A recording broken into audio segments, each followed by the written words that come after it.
Assalamu alaikum and welcome back to the Eon Podcast. We are joined here today by Hussam Hammoud, who is a Syrian journalist currently residing in Paris. He's worked on different projects. He's worked with the Middle East Eye. He's worked with Vice, Mediapart, Arte, and currently, obviously, he's trying to get back home. Thank, Hussam, how are you, brother?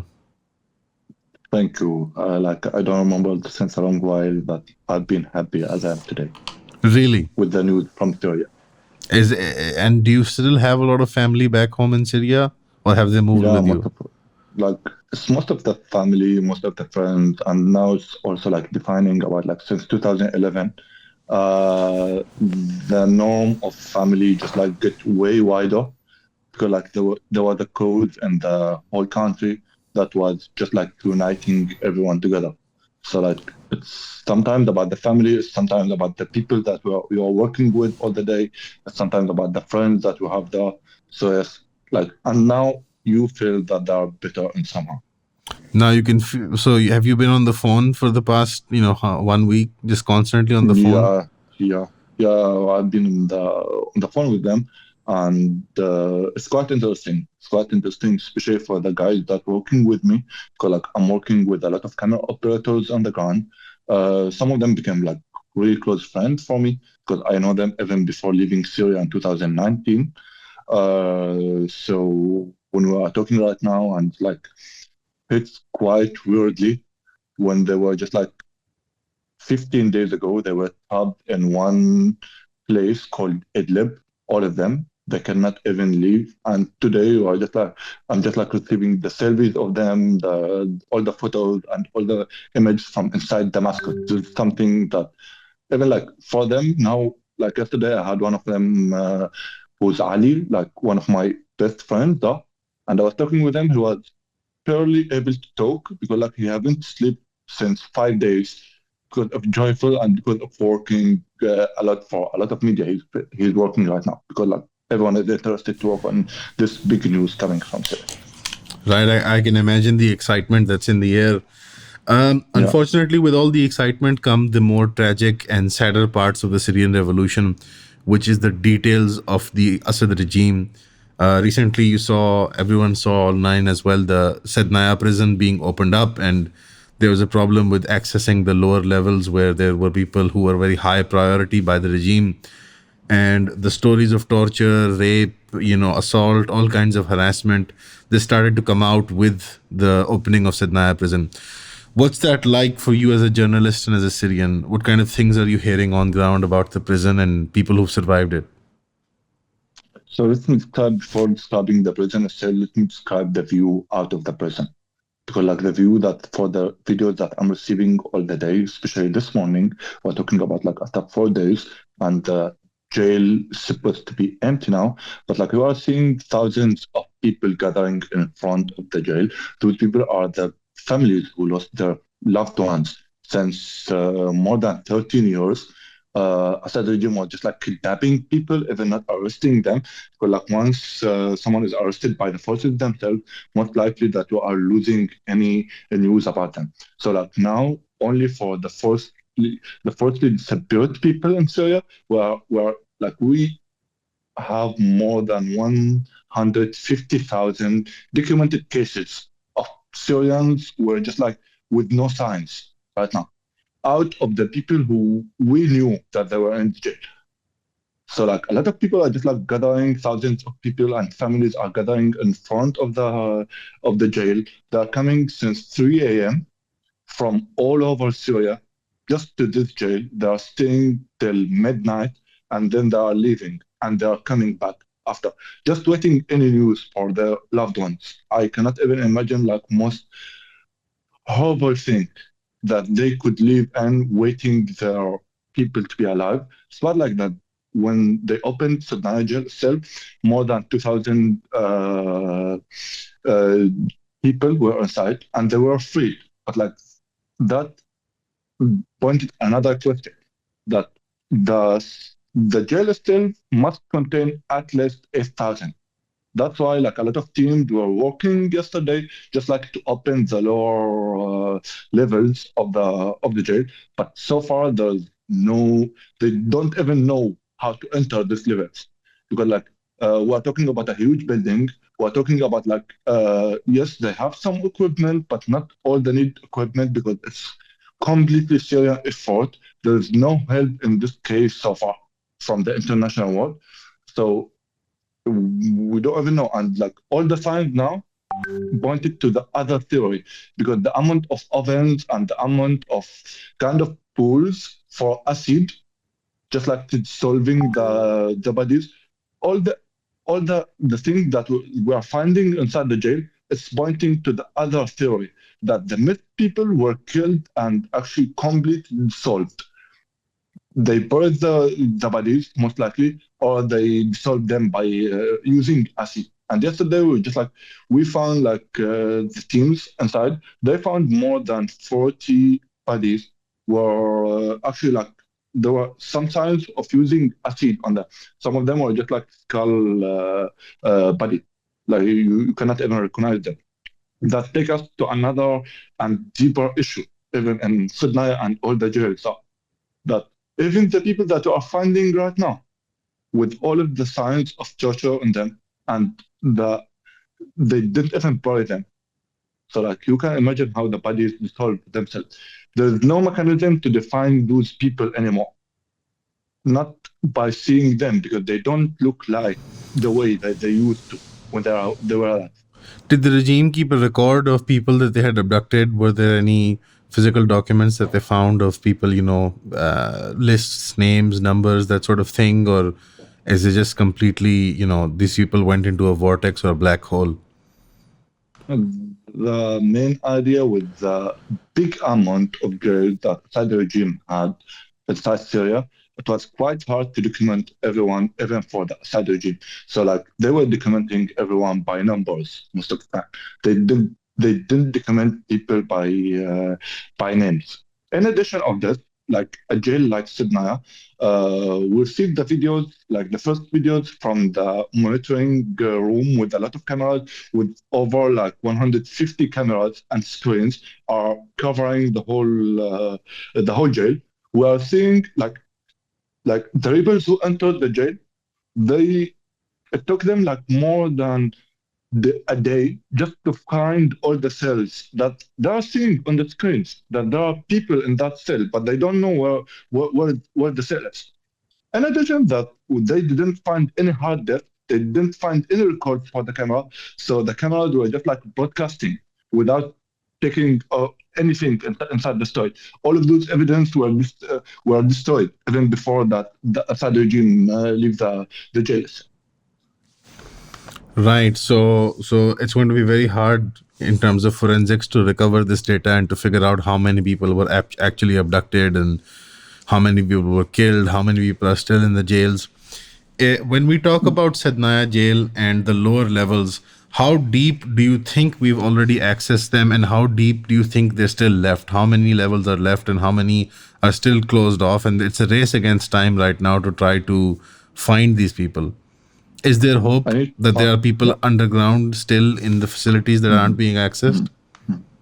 I need to mention that up to this moment, yesterday they started the first process to find this lower levels. They were working for more than 24 hours, and yesterday evening they just announced they weren't able to find anything. Following the evidence and following the indicating that they have, they weren't allowed to. They weren't able to find anything despite like using all the tools that they have. So they closed the operation for now, saying that there are no lower levels till we got the new signs that there are lower levels in the jail right now. But like the main question about the lower levels was were the missing prisoners. Like where are the prisoners? That lead to the other thing. And some people also like they provide some information that there were lower levels. And the main concern was there were a lot of missing people inside because they know that the jail itself at least it contained 8,000. And it doesn't make sense that the people who were freed were like over 2,000, nothing more. So like this and the other information that they got, it generated the theory of existence of lower levels. But yesterday they closed it in the evening, and they were just like saying, if we don't receive new information, confirmed one, we are not gonna do the same thing. After 24 hours of looking for any hidden doors, take them down. So that has led to the theory that around 6,000 prisoners have been killed off then? We cannot even confirm that because, but and the really horrific way that Assad regime used to just like destroy all evidence and destroy even the existence of those people. But on this, if we are telling and if we are seeing videos and we are seeing signs that there were oven to burn the bodies, there were acid pool inside the pools inside the jail. So we cannot now we are just like speechless. Like we cannot we are hopeless of how many people were killed inside. Even the 8,000 number that I'm saying is just like an estimate number because like there was no sources from inside the jail. Even there were also like some officers and guards, they were working there. And now they are the opposition, but they were just like, we were in our sectors. We were in our sectors because like all the big heads were informed and somehow because they know that they were part of the same criminal organization and regime of Assad. So they fled away, actually. And now the operation room, the military operation room, they just announced this morning that those people who were involved in such crimes, they will be followed even if they flee to other countries, like what the head of the former regime, Bashar Assad, did to Russia. And today morning statement, I think it's really fair that it's not a matter of just like leaving the country and you can forget all the crime that they did. Right. What about the accounts from people who have escaped the jail now? What are they telling us about the jails and the treatment over there?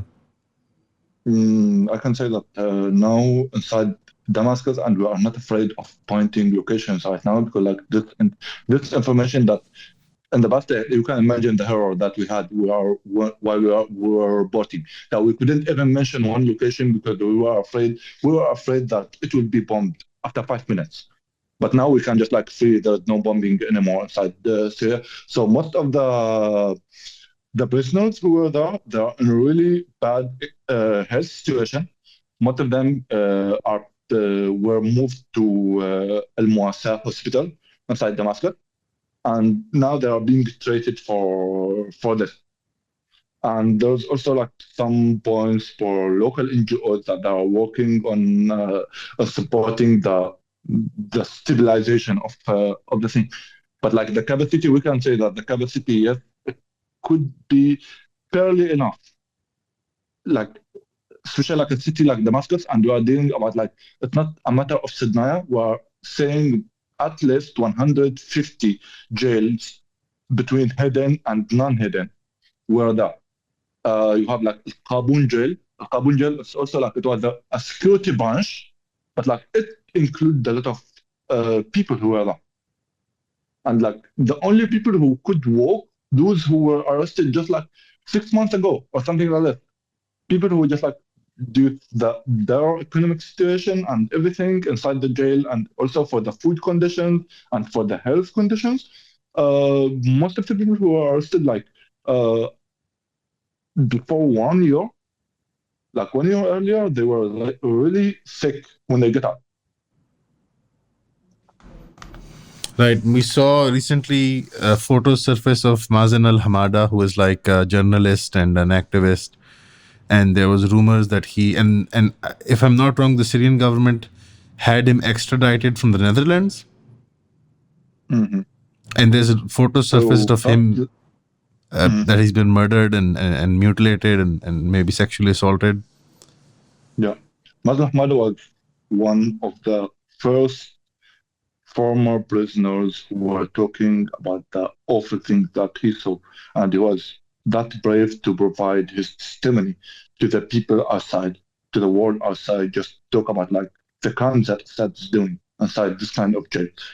And unfortunately, I want to point that Mazen Hamada and his speech, it was good for us as people, but like it didn't move anything inside the government themselves. Like Mazen Hamada was working on political thing, was just like trying to put a limit for what we saw. He didn't want other people to serve the state. This is the first time. But like this didn't change anything. Like especially for the prisoners. As Syrians, we didn't get any actual help to stop this. Just like the biggest event that happened in this is just like the UN is creating a mechanism for documenting the missed people. And when it was last year. After 12 years of crimes in Assad jails, it was just like the UN were creating a mechanism for the missing people in Syria. And like, it did nothing. It did nothing. It saved no one, actually. Mazen Hamada was speaking just like to make a difference, and he couldn't. So like, at some point, yeah, like, we don't even know what was the real reason that made Mazen Hamada get back to Syria, weirdly, from Netherlands back to Syria. But most likely, and comparing to other cases, most likely the Assad regime arrested someone who was so close to him and blackmailed him just to come back. Because like Assad regime was even like he wanted to silence him. We are not sure yet if the photo that was showed today belonged to Mazen or not, but most likely Mazen isn't with us anymore. And he would be happy to celebrate all of this. To just like seeing that the regime that destroyed his life and the other Syrians' life is just like end now. You mentioned that the opposition or the rebel forces have said that they will hold people to trial who have been involved with the regime's management, even if that means following them all the way to whichever countries they've escaped to. Seeing as during the time of the regime, the international community did not facilitate any sort of justice for the Syrian people, how do you expect the rebel forces to now organize and get to these people and have them stand trial and then be punished in accordance to Syrian law? They didn't define the way that they are pushing this kind of pushing for the criminals, which is like something a bit like mysterious for this. But like I'm pretty sure that the first option for the rebels to count on the international world once again, that they should bring those criminals to the justice, even if they are just like it's quite weird that now we are talking about like someone like Bashar al-Assad could arrive to Russia and ask for asylum there. Like, we're just like surprised, like how he arrived there and how he fled there. So, like, if there will be a way, so I don't even think that the international community has any access to really put those people, including Bashar Assad, in front of the justice, especially if they are in Russia, because they couldn't do anything for Putin, for example. So we're just like letting it to the rebels, and I'm pretty sure that the guys who were able to liberate Damascus today, they will able to like only in 11 days, they were able to liberate the whole country. Now they're just like finishing the east of it, the northeast of the country. They will be able to find some ways to bring them to the justice, just like to make them really take payback for what they did to the Syrian people. How do you think the new government will be formed? What will happen with all the different groups that form the rebel forces, HTS, SNA, and so on? And what do you think will be the settlement with militant groups like the Kurds? Because there is a talk of maybe reimagining the geographical boundaries of Syria by the Kurds. You see a lot of talk by Turkey and by Israel about talking about making a buffer zone. Do you think the rebel forces will be able to maintain geographical integrity into New Syria? So many like this just like answer like we don't know because like it's quite hard and the term itself of leading and creating governments for all Syrians is quite new. Because like we are talking about like 53 years of dictatorship, especially for our generations and even the older generation than us. It was the only thing that they saw in their life inside that country, like dictatorship of Assad, his father or the son. So they're just like trying to take some steps to maintain the stabilization that it's already like exists there. Like for example, like we are talking about Damascus, we are talking about Homs, we are talking about Aleppo, Hama, the new cities that were liberated. Yeah, there were some choice or there were some mess that happened in the first day, but like within the second day came, the police officers were just like, and the police divided that actually it's from the cities people themselves. They were creating themselves and they were coordinating with the rebels just like to replace the forces, the military forces that are doing the battle with security forces that maintain the security inside the city. For the government itself, like yesterday it was announced that Mohammed al-Bashir, he will be the new temporary prime minister for the new government. But today they also like announced that this government will be just like a temporary one. It will do the job as a government just to manage the service inside the county only for 3 months, and then another phase it's happening. And like, but like all the signs that we are seeing right now, it's kind of reaction, emergency reaction for what happened. Because like if something will be decided and this is so obvious and all the speech and all the words that we are hearing from the people who liberated the area, that there will be a civilian country for all the Syrians. So all the concerns about like whatever background or something like this, till now, from their speech, and even if we don't want to believe only their speech, from the thing that's happening on the ground, there's nothing concerned about like we are heading to something so radical, especially taking into account the background of the groups that we are talking about. But there's where we need to just like make the difference between two important points of being Muslim and being a jihadist. But like everyone is just like mixing the whole thing. Like we're seeing just like a lot of Western political analysts just like, okay, sitting somewhere. Some of them saying Syria will be the next Taliban. Some of them will say that Israel is taking control of Syria. Another one talking about the Ottoman Empire. And we're just like, okay, all of this concern. And at some point, you're just like, you feel that they know Syria better than Syrians themselves. Or they're just like, okay, they have like stereotype at their mind and they want to just like implement everywhere. Even us, we don't know what will happen next. But like all the signs on the ground till now, I'm not saying they are perfect. Of course, there are some mistakes that's happening on the ground, but so far there are place for like really hopeful future that could happen. About the offensive of Israel, because Israel started to act 2 days ago against the Syrian territory. So mainly, like Israel, it's so clear that they're just like trying to destroy all the military power of that Assad regime led. So they are targeting just like the main military heavy weapons and equipments and Quneitra and Dar'a and Damascus and Homs and yesterday and Raqqa also, on Raqqa countryside also. So like mainly we are seeing something that Israel is afraid that this weapon it will be used against them. But of course, there's another sign here. Israel want to do this just to show everyone who is the one who is controlling the Middle East in general. Just like we're talking about like a pulling thing. Just like we do whatever we want. And they made some advance for 4 towns in Quneitra right now. I was like yesterday, I was just like talking with some people there. Some people were displaced from their home. They were kicked out from their home by the Israeli army.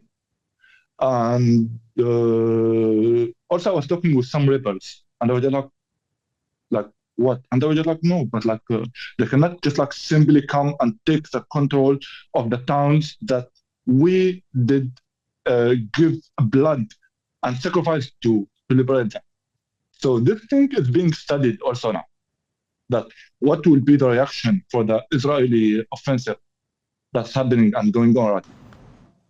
Do you think that the rebel forces might come into a flashpoint with Israel as well? Because a lot of the axis of resistance is, they're accusing the rebel forces of being CIA or Ottoman or neo-Ottoman agents, or like you mentioned, or agents of Israel itself, by the way.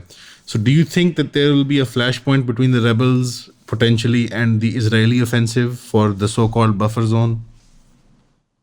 What I can say that all of the thing about being despised or something like this, like not because I'm Syrian, not because like I'm happy that my country got free person, but like just I'm just like inviting everyone that bringing this kind of claims or something like this. Just look at the weapons that they are using. They are funded by CIA or Turkey, or they wouldn't have that kind of simple.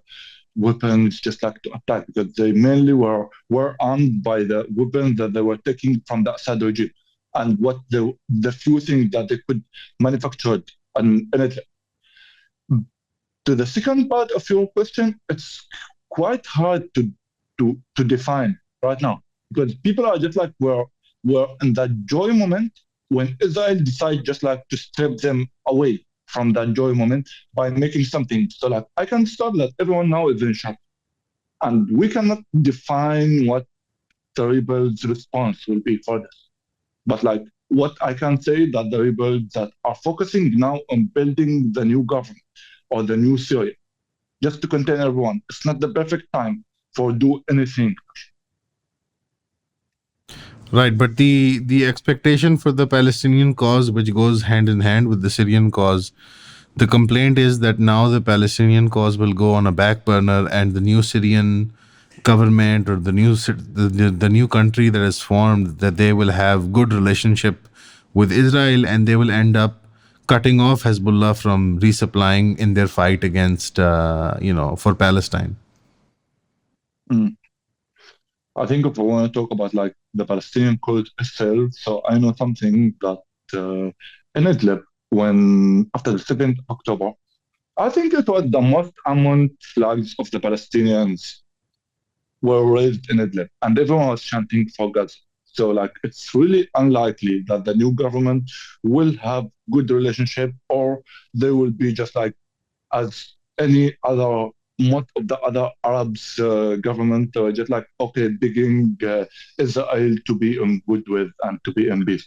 At least they will not push to normalize Israel, because like the decision of the Syrian and the position of the Syrians, it's already defined against about the Palestinian cause. They are supporting the Palestinians. What about the Shia militias like Hezbollah and the Shia militias in Iraq? They've had a very checkered history with the Syrian people in the last 20, 15 years. Do you think that some kind of new normal will be realized with these groups, or do you think that now there will be bad blood between these groups and territories? I think this group has enough issues to deal with right now. They don't care about like the Syrians, and that was like that played like a big thing even why they didn't support Assad in this battle that happened because they were already in another battle, so they couldn't support the thing. And even if we are talking about the tactics that they are following, if we're talking about the Battle of Homs itself, that Hezbollah sent the elite squad, which called the Radwan inside Syria just to fight against the rebels. And it didn't even last for 2 days. The same elite squad that was fighting Israel for money.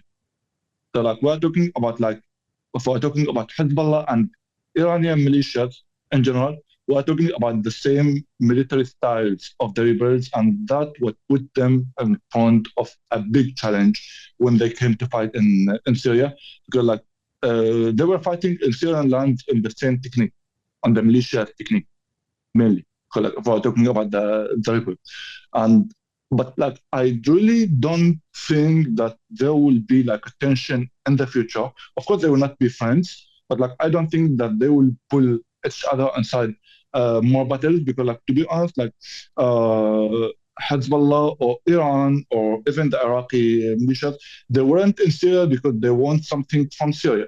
They were in Syria to defend their religious project that was directly linked with Assad regime that facilitate everything for them. And today, Assad regime is in there, so they don't have anyone to invest in. So Iranian arms inside Syria, in general, we can say that it's end now. If they decide just like to do anything else, I think they already know like where any battle will lead. Right. What do you think the main difference was? This time they didn't have any Russian air support. Was that the main game changer, you think? Hmm? Sorry. This time they didn't have any Russian air support. Was that the big game changer this time? Yeah, yeah, especially like with the oil support from the Russians. The Russians were just like completely, not completely out. They tried to do some oil strikes or something like that, but they weren't covering as they used to do.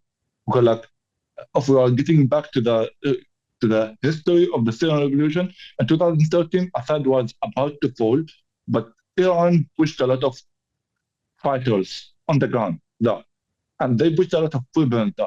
In 2015, even with the Iranians and Assad, Assad was about to fall again.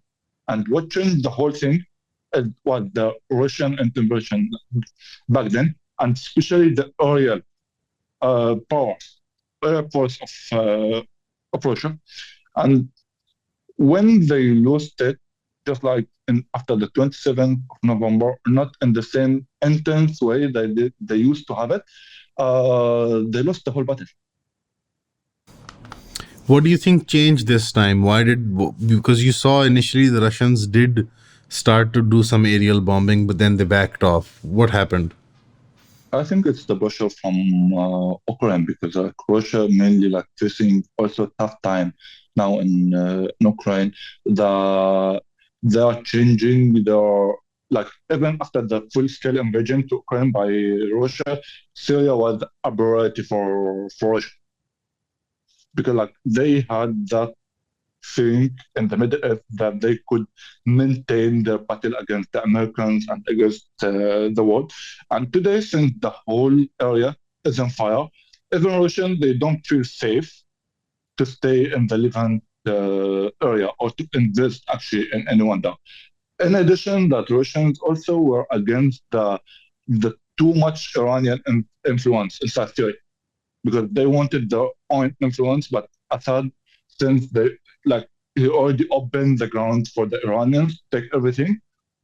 So at some point, even Assad himself, he couldn't control the Iranians, and Russia wasn't agree with this because they felt at some point that their interests in Syria are being threatened.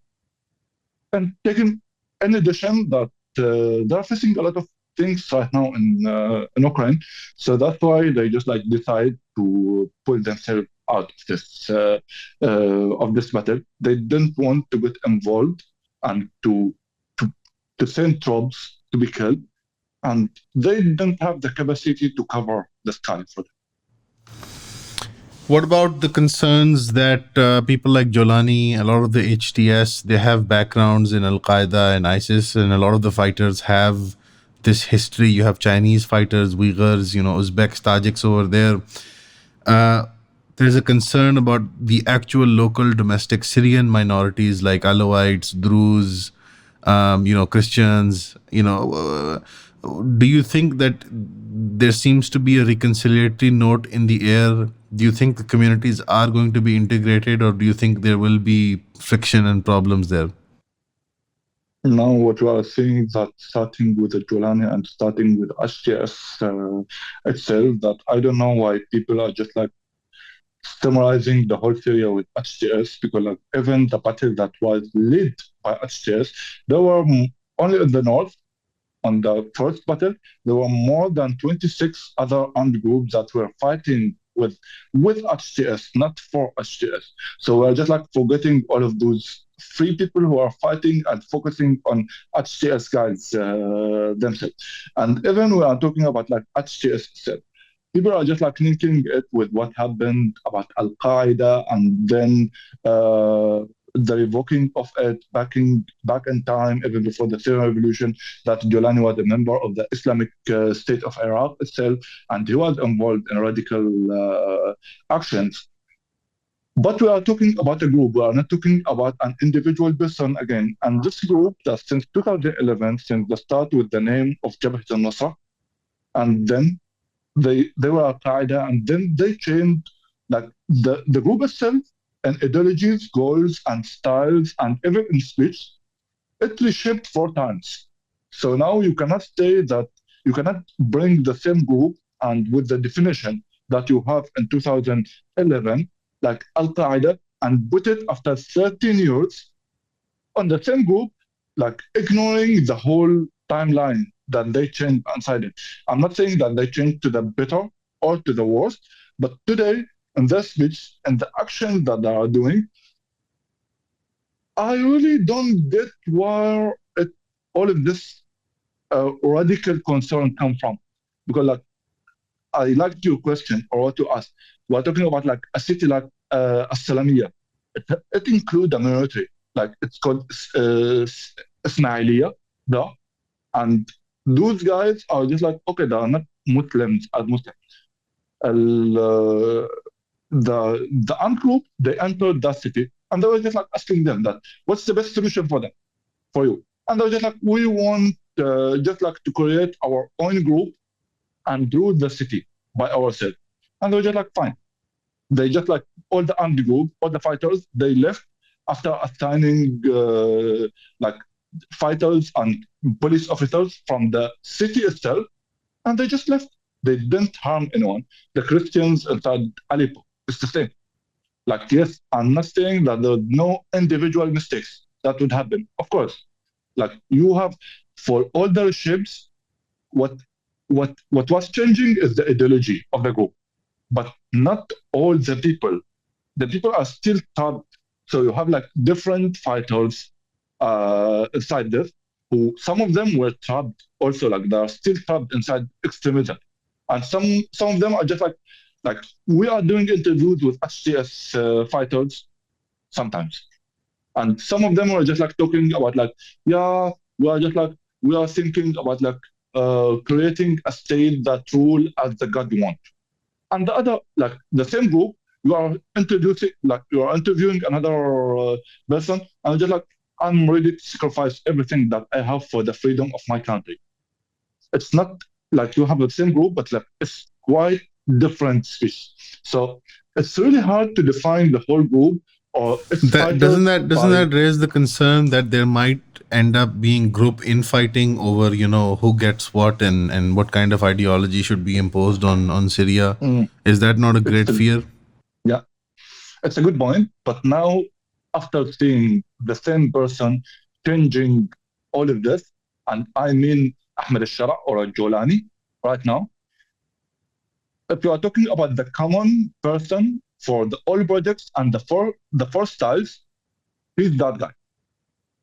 That guy is just like acting in a pragmatic way that he will fit from starting from the most extremism to the most democratic thing.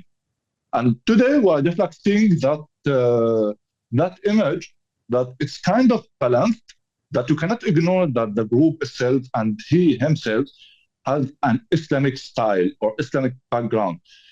But like since this background doesn't fit or be a goal inside the future of the country, so I think like he would not be defined more than a regular Muslim who just like saying thanks God or doing like all the things as tradition, not as a religion. Right.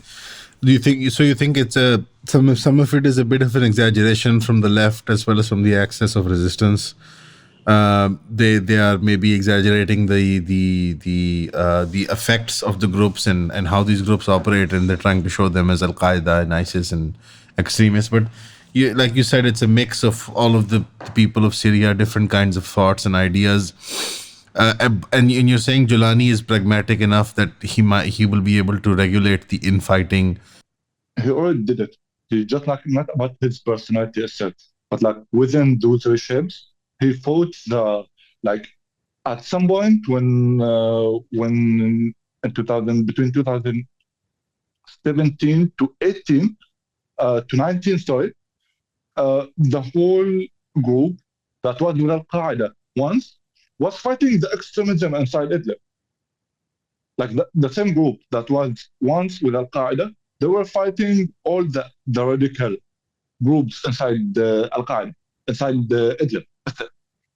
So it's not like he knows how to deal with people only, but like he planted something within the way, the whole way, that today, if he decides to limit the extremism inside the group, he knows that they don't have a background, which is like quite tricky because like if he decides at some point to limit the democratic part of inside the group itself, he will know how to do it also because like he planned the whole thing.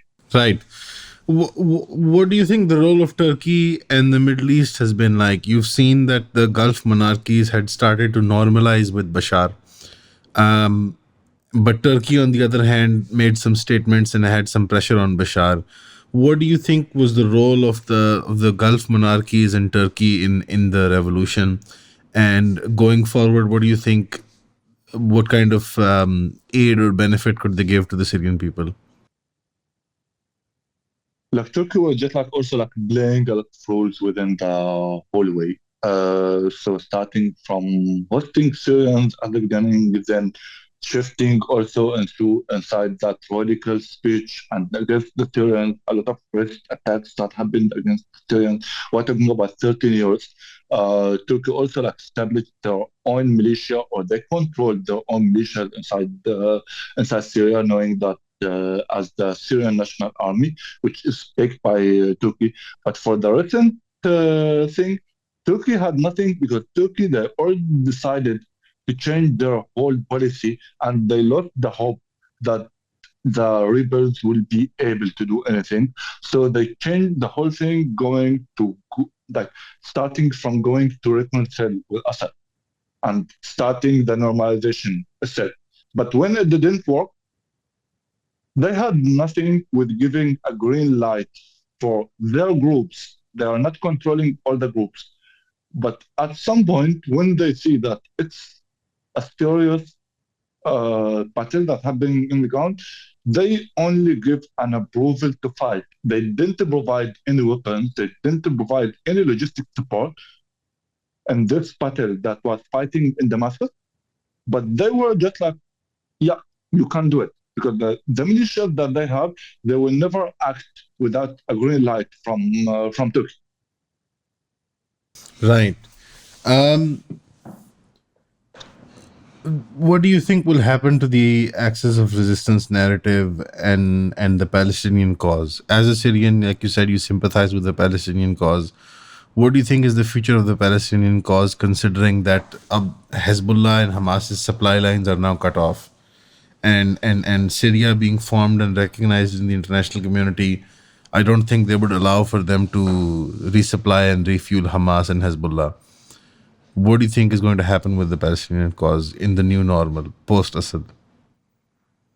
I think that we are making like, especially for the Levant area, we are making that misunderstanding that we are dealing with the area as one battle, all of it. What happened in Syria has nothing with the Palestinian cause.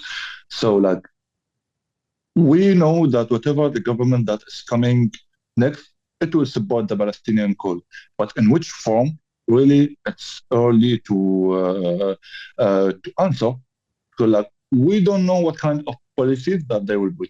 We don't know what after 1 year, even 1 year, what kind of military capacity that it will be there. And after 1 year, we don't even know if the Palestinian cause will be ended with a solution or not. So like, we are talking about like an area and cause. It's like changing every day. So like, it's quite hard to take a decision. Just like, okay, what you will do regarding this. Right, but what about the Shia groups within Syria? Do you think that there is a sentiment of revenge against Iran, against the Shia extremism, or do you think that that can be repealed if a fair democracy or a fair country is created for the Syrian people? I think like that's more than a thing, but like for less than a civil country, Syrian people will not settle down. Like this revolution ended with 13 years. Right now, we can say that like the military revolution finished, but like the civilian ones still exist there. And people will keep pushing toward having that Syria as a civil country. Because like Syria cannot be ruled and cannot be contained except if inside a civil country. Of course, like you have nothing with the religion asset. That yes could be like a president who's Muslim or not Muslim, Christian or not Christian, but like shouldn't be the center of the country built on a religious thing. And we are not seeing that it's gonna happen right now. So like for all the speech, and if the speech were implemented on the ground, all the speeches are just indicating that this battle happened for the revolution, and revolution was calling for freedom, which like is civil thing. How do you respond to the people who are axis of resistance or the left when they criticize the Syrian revolution, calling you agents of the CIA, of Israel, and so on and so forth? I just actually like even on my social media, I'm not replying on this people, but like the same point that I can understand. People could fall, like even as journalists, people could fall out of whatever the media could provide for them, because it's easier to follow the narrative that Russia is providing, the narrative that Iran is providing, better than knowing every single person and know if they are supporting a cause that you are supporting or not. Like any links for external foreigners or something like this. And yes, it happened, but in the past, now when that battle happened, all the world was just like deciding to keep Assad, but Syrians say no. So like having any external thing, it will not make sense. But You recently tweeted a classified leaked document about Israel's direct communication with the Assad government. And it was with the National Security Office. It was detailing covert discussions about Iranian operations in Syria. you know, And you said that this is the real style of the so called axis of resistance. It seems to me that you are also a Takfiri Wahhabi. I mean that's the idea. Like the axis of resistance is nothing more than a joke, or just like a balloon. They're just like okay, that's it's also like a part of the narrative that the people or the supporters or the fans of the heroes of Hezbollah or Iran or Russia or something like this, they're just like using that all the time. And then you are having someone like Assad, who was a part of the axis of resistance itself. You are just like finding in the National Security Office, like the main one that was deciding the policies of Bashar al-Assad, you are finding all of these reports mentioning contacting by Israel to them, stating that you should control your airports. And those documents just showed how much the Iranians had influence inside that. Because Israel and the response from Assad also was just, we are trying to do. But they couldn't stop shipping the weapons from Tehran to Syria and then to Hezbollah. And everything, and every time Israel was hitting the ground or making an airstrike, they were sending that we will target this place, this place, this place, and asking the Syrian regime or the Syrian army to neutralize themselves or to leave the area, just letting the Iranians escape. So when you are looking to the axis of resistance, you are finding that Assad was selling Iran and Hezbollah, actually, to who? To Israel, the codes that they were fighting for, which is just like nothing more than just like lies their fans and their audience love to hear. Do you think that the Iranis were onto this and they also abandoned Bashar because he was trying to get benefits from both sides? I wouldn't be surprised, but like I would say that Iranians cared about Syria more than Assad, and that was the thing that they kept Assad in the ruling of the country. So I think they were just like powerless in front of that. especially at that time, because like the Assad was their only key to the country. Now the militias in Iraq cannot even contact the militias in Lebanon. So like taking Syria will just like paralyze Iran and the whole Levant area. Right. Do you think this is the end of the axis of resistance? I wouldn't say it's the end because like it's an idea and people mind. There weren't resistance anyway. So you think that Iran will still try to intervene in the Levant? They will still have influence inside Iraq, inside Lebanon, but not anymore inside Syria. Like they cannot come back now, except and like I'm pretty sure whatever government is coming, that they will have that diplomatic relationships with Iran. Right. Yeah, but like it will not be selling the country to them.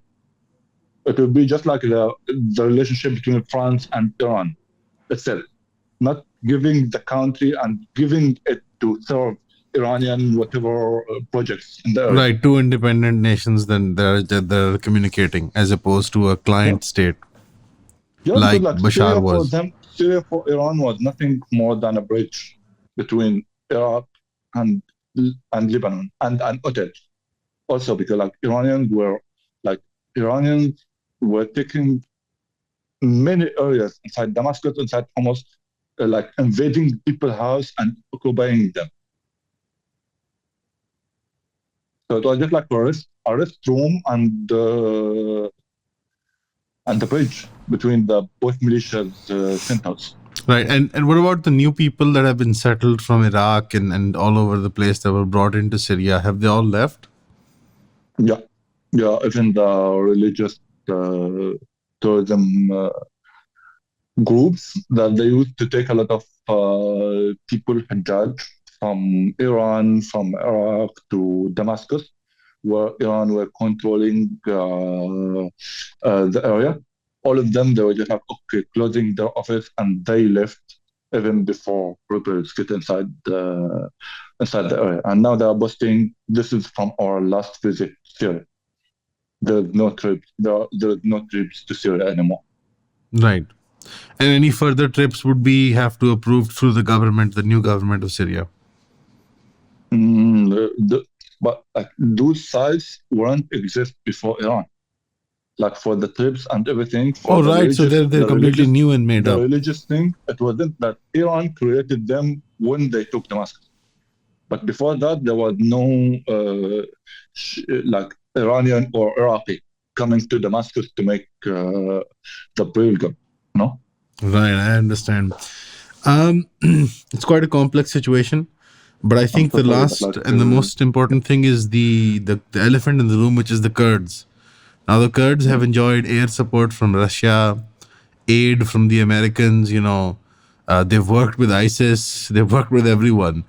What will become of the Kurdish problem? Do you think, because Turkey has said that they would not recognize any government with any coalition with the Kurdish militia groups, but at the same no, time, Kurds like are a central part of Syrian society.